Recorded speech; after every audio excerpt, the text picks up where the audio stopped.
behalf of the government and people of Kenya, welcome our friends and brothers from our region, both in the East African community and IGAD.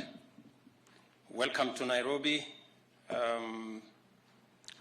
We look forward to hosting you, and congratulations to IOM for putting this report together, a report about migration, the status of migration in our region. 2 days ago or 3 days ago, we were having this conversation as to who came from where. And migration is not a new phenomenon. It's been here with us for a long time. In fact, communities, societies, and nations are products of people moving from different parts. They are actually products of migration of one form or another.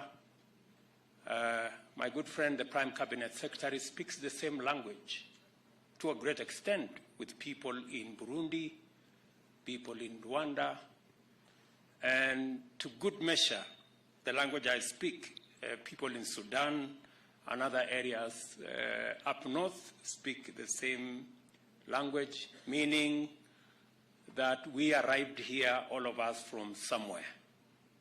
And therefore, we must not give credibility or credence to the artificial boundaries that exist in our region, a product of a conference in Berlin that had nothing to do with us, that partitioned our continent and allocated us boundaries that have since become roadblocks and impediments and barriers to the movement of people, the movement of goods, and it is our responsibility in this century to tear down the barriers, to convert the boundaries into bridges, to change the roadblocks into stepping stones so that goods, services, ideas, people can move and we can benefit from the myriad of good ideas in different parts of our continent and not work against nature. I think the drive of nature is that humanity is continuously on the move. That is why I am glad to join you and the International Organization for Migration in the launch of this highly informative report, The State of Migration in East and the Horn of Africa. This report is the fruit of a successful collaboration between IOM, the East African Community, and IGAD, and I am delighted to confirm that they have produced a highly useful document that will certainly go a long way in enhancing our understanding of the complex and dynamic nature of migration in our region. It is a comprehensive overview and an astute analysis of the migration trends and patterns. It is a timely addition to the common knowledge base of policymakers and practitioners in their quest for evidence-based insights to define the formulation, implementation, monitoring, and evaluation of public policy in connection with human mobility and human migration. A distinct accomplishment of this report is the way in which it has successfully built the connection between human mobility and our most important domestic and regional aspirations, thereby ensuring that various dimensions of migration as a phenomenon are not addressed in isolation from other policy priorities. This nexus of policy and migration trends and what that portends for movement of people, movement of ideas, economic growth, is a very, very welcome insight from this report. I therefore commend the entire team which worked on the production of the report for highlighting the nexus between human mobility and economic development and the positive role that migration plays in regional integration. Throughout human history, people have always moved near and far in search for opportunities to improve their livelihoods through trade and employment. This has enabled societies to exchange goods as well as labor and skills. Additionally, the existence of the diaspora has made tremendous contribution in increasing the confidence and deepening bonds between communities and nations. This happens even today. Our region's momentum towards a common market and our progress towards a federation has been powered by the confidence, solidarity, and fraternity that has deepened among the citizens of our countries because of living and working in close proximity amongst one another. And as has been said here, we welcome our sister nation of Somalia to join the East African community. We are looking forward to Ethiopia, Sudan, with all the challenges, to come on board so that we can build a stronger, bigger, and hopefully much prosperous region. The ability of people to move across borders makes it possible for trade in goods and services, facilitating wealth creation and socio-economic development. To the extent, therefore, that we are committed to socio-economic transformation and regional integration, we are equally irreversibly invested in human mobility. It is not possible for us to have a conversation about regional integration. It is difficult for us to have a conversation about Africa Continental Free Trade Area and trade without a conversation about human mobility. It takes people, ideas, opportunities to connect countries and to connect regions. And essentially, that is what human mobility speaks to.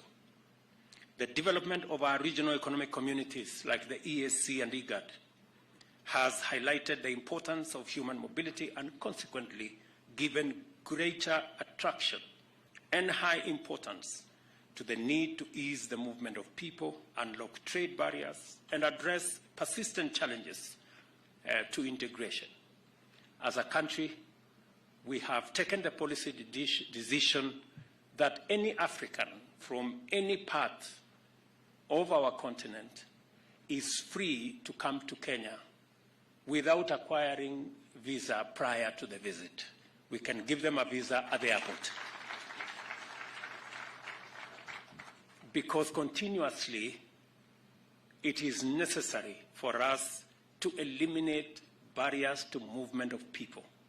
Because with barriers to movement of people comes barriers to ideas and opportunities and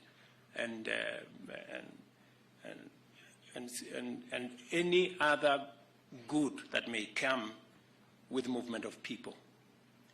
It is not correct to use 1% of people who may not be moving for good intention to block 99% of the people who move for good intention. The management of migration also matters because it provides us with the opportunity to take care of the needs of migrants and integrate greater inclusion in order to promote equality and empower especially women and young people. As a nation, Kenya welcomes this hugely significant development in the right direction because we have a proud history of supporting human mobility to the extent of welcoming refugees to our land. As a consequence, we presently host over 500,000 refugees and asylum seekers. We are in constant partnership with local and international organizations, including the UNHCR, International Refugee Council, Danish Refugee Council, and World Food Programme, to provide refugees with essential services of shelter, food, healthcare, and education. Through the Comprehensive Refugee Response Framework, the Government of Kenya seeks to promote self-reliance within both the refugee population and the host communities. We take pride in our commitment to the protection and assistance of refugees, as well as the progress we have made in promoting this agenda. More critically, we appreciate with gratitude and partnership the partnership of organizations like the UNHCR, IRC, DRC, and WFP, whose support has been consistent and invaluable. As long as refugees are on our land, we are committed to ensuring that they are treated with dignity, provided with necessary support, considered and even involved in national development plans in order to facilitate their successful integration. Kenya is also a signatory to the Global Compact for Safe, Orderly and Regular Migration, which commits us to involve all relevant stakeholders at the national, county, and community levels in ensuring the implementation of obligations to facilitate human mobility. The IOM's outreach program on migration is a welcome effort to prioritize the mainstreaming of migrant interests and human mobility considerations into national and county national development agendas. Thorough stakeholder engagement is vital for promoting greater understanding to facilitate such mainstreaming of migrant populations in our development programs. I therefore commend the IOM for the outreach effort and encourage you to extend cover technical assistance and capacity building in order to appropriately empower all stakeholders. I am delighted to see that the report also covers a very helpful detail, the existential threat of our time, that is climate change, which is a pressing matter of human safety and human security.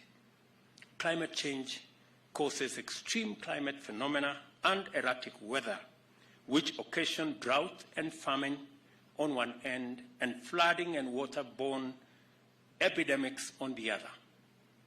These catastrophic events are direct and indirect drivers of forced human mobility with potential to set off or escalate conflict. We have designated a dedicated State Department to deal exclusively with environmental and climate change, and its foremost priority is to support the government in formulating policies and implementing strategies to address the adverse effects of climate change, which frequently leads to forced migration and displacement, and of course, the climate refugee phenomena. I want to say that, as the report rightly indicates, climate change cannot be tackled by one country alone, and therefore a regional approach is an imperative.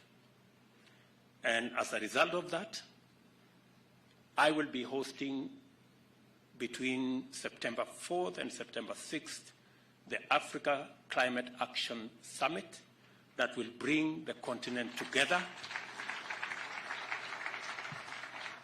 so that we can make our contribution as a continent to this very important debate on the existential threat that humanity faces because of climate change.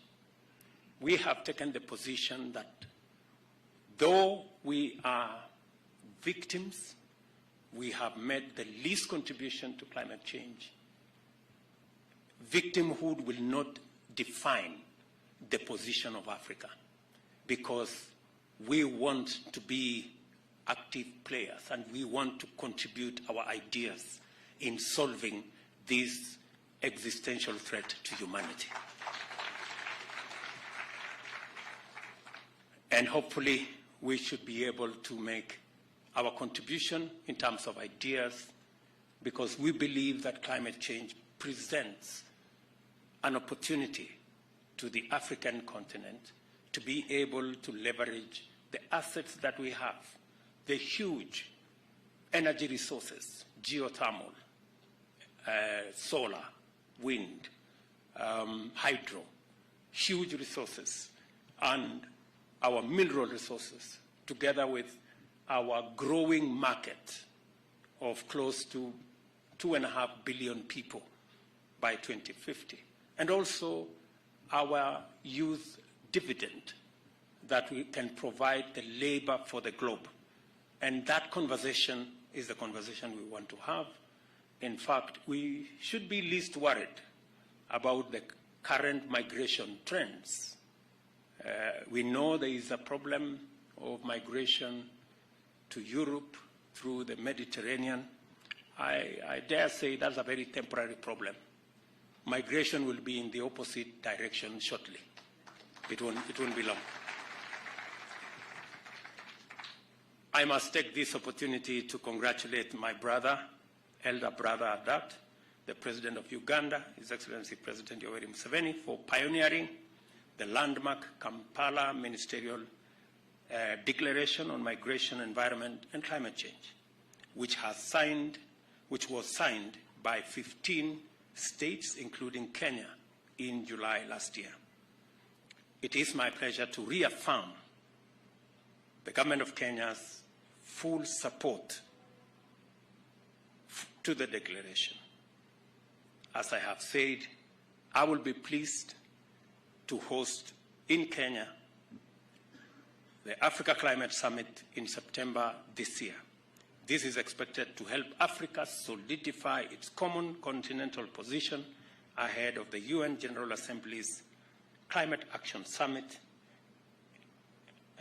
and COP27, and to secure concrete actions towards a just transition to an African era of clean, green industrialization.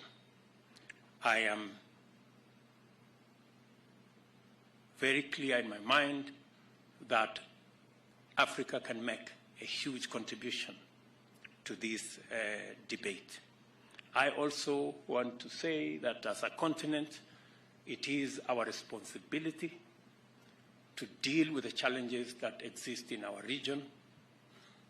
We are happy as Kenya to participate in stabilizing Eastern DRC with the challenges of conflict in DRC. We are working with our brothers and sisters in Somalia to ensure that even as the drawdown of the troops that is expected by next year, we have a concrete plan on how Somalia is going to move on as a state. And also, many of us are seized with the challenge that we have in Sudan at the moment. And as a region, and as a continent, and as a people, our message to the generals in Sudan is clear and unequivocal. They have no business whatsoever destroying the hard-earned years, many years of developing Sudan. The bombing of buildings, hospitals, and infrastructure is unacceptable. Those generals have no business, they have no reason destroying a country that has been built painstakingly by the people of this continent, by our brothers and sisters in Sudan, and we will hold them accountable. They have absolutely no reason to destroy people's business, people's livelihoods, cause unnecessary chaos and mayhem when the quarrel can be solved by dialogue, by a conversation, and we are determined to stop our continent from the slide into military rule.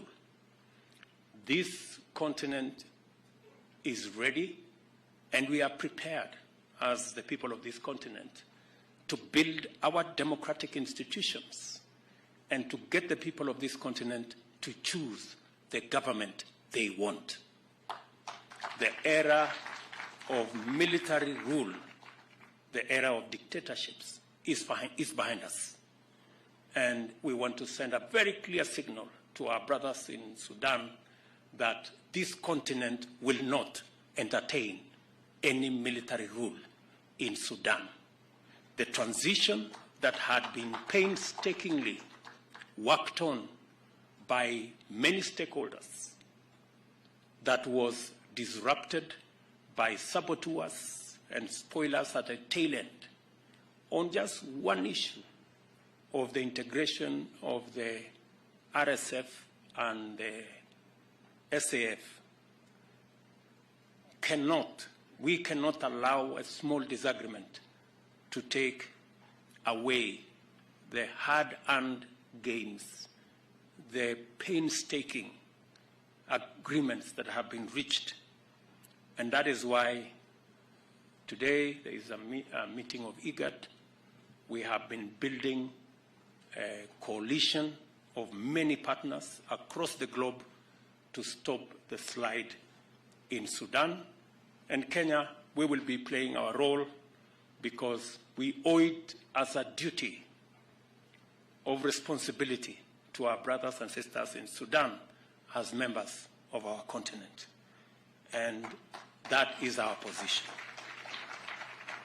I want to thank IOM and my good brother here, Mohammed, for being one of the front runners in supporting our common effort in building a sustainable future for all, and for ensuring that the mobility dimensions are well integrated in our efforts to tackle climate change, amongst all the other challenges that we face.